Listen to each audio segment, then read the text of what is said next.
customer and everyone. We are members from a group conducting an analysis on Gemstar TV Guide audit case. Please allow me to introduce our team members.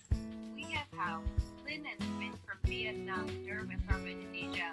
Today, we are going to deliver a presentation about several issues including revenue recognition, quality control mechanism, quantitative versus qualitative materiality, and finally, opinions on ethical behaviors of the organization. So let's start our presentation with some overview of Gemstar. The CEO of Gemstar was born in Shanghai and finished his undergraduate in University of Wisconsin, doctorate in Caltech. He spent a couple of years at law school before working for 14 years as a research scientist for TRW, a large conglomerate, along with his friend Daniel KWOH. Together they succeeded in making the PCR Plus, which later on became the flagship product of their own company, Gemstar Development Corporation. Henry Ewan gradually became a patent terrorist due to his legal background. In an interview with Business Week, an executive admitted about Ewan that he scares the hell out of us. Rupert Murdoch, who is the CEO of new corporations, referred to Ewan as a brilliant strategist and genius. In 2001, GTGI reported a net loss of $600 million.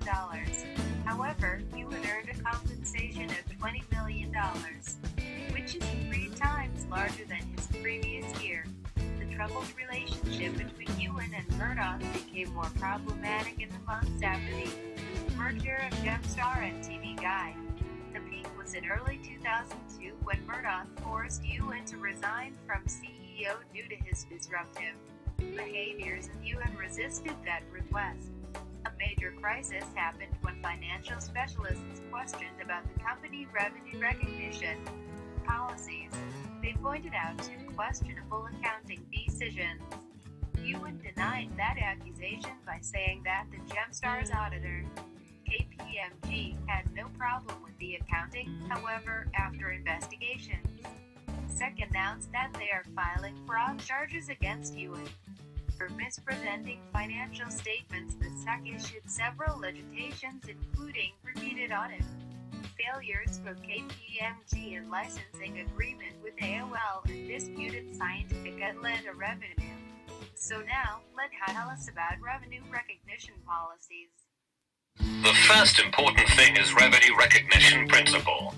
It is applied when a company should recognize or record revenue on its accounting records. A company should recognize revenues when those conditions are met.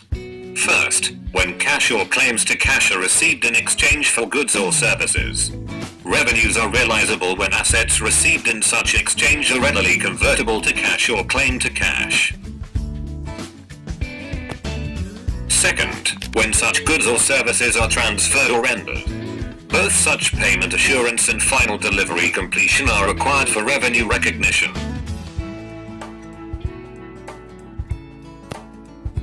While these conditions are quite straightforward, conventions and benchmarks may differ by industry and type of service, particularly in areas such as long-term software contracts.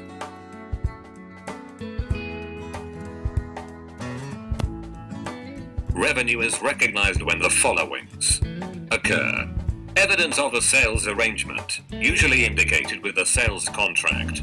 Client has received the product or service, which is delivery. The seller's fee is set or defined. The seller is likely to collect its fee. Next, I will talk about repeated audit failures. Following the common causes of audit failure. The auditors can blunder by misapplying or interpreting GAAP or GARS. The auditors commit fraud, knowingly issue more favorable audit report than is warranted. This may occur when the auditors accept bribe or boast to client pressure or threats from the audit client. The auditor can be unduly influenced by having direct or indirect financial interest in the audit client. For example, audit practice provides significant amount of non-audit services to audit client and will be reluctant to question the audit client, fearing losing the client. The auditors can be unduly influenced because of having some personal relationship with the client beyond what is expected in a normal audit between independent parties. For example, it is common for audit staff members of audit firm to leave their employment and join the former audit client in senior capacity. Auditor failure can also arise through incompetence. For example, where the auditor does not have sufficient understanding of the risks involved in the reporting of earnings or measuring fair values. Audit failures can be avoided if the auditor has followed the gap and GARs. Get rid of high-risk clients and troublemakers. Continuing to serve clients that are risky or uncooperative limits productivity of CPA firm personnel and often creates a crisis-oriented culture. Preach professional skepticism. Familiarity with a client can enhance professional judgment. Excessive familiarity can diminish professional skepticism. Staff personnel must be taught how to develop a questioning attitude and to maintain a high level of professional skepticism on all engagements. Hello, my name is Wynn. I am a specialist in misstatements and financial statement. Both qualitative and quantitative consideration is important in concluding whether financial statement misstatements are material. First, let's talk about quantitative materiality. What is it? Quantitative materiality is defined as generic empirical information, for example physical metrics, or monetary values such as financial metrics, that signal a certain magnitude of financial effect. These effects might be financial or non-financial, such as sales volume, total capacity, efficiency factor, yield, or production.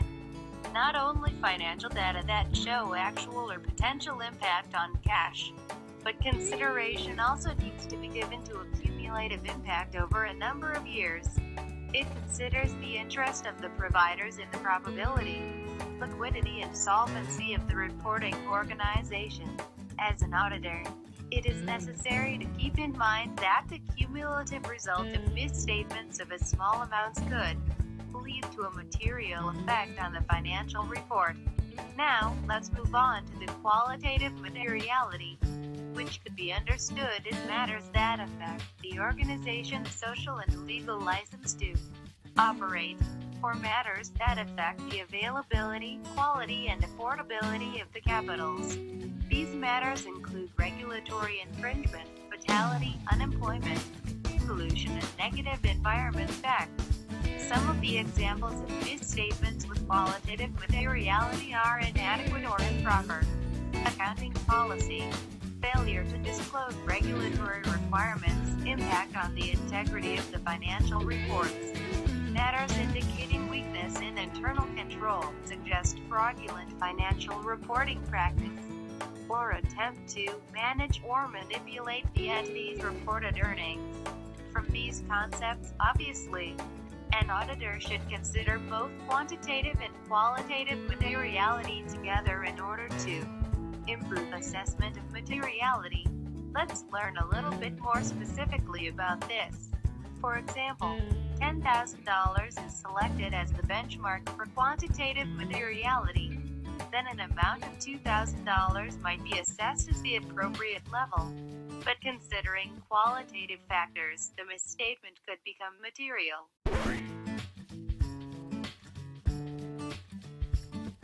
Mr. Yoon stated that a business person who is complying with all applicable laws and regulations is, by definition, behaving ethnically.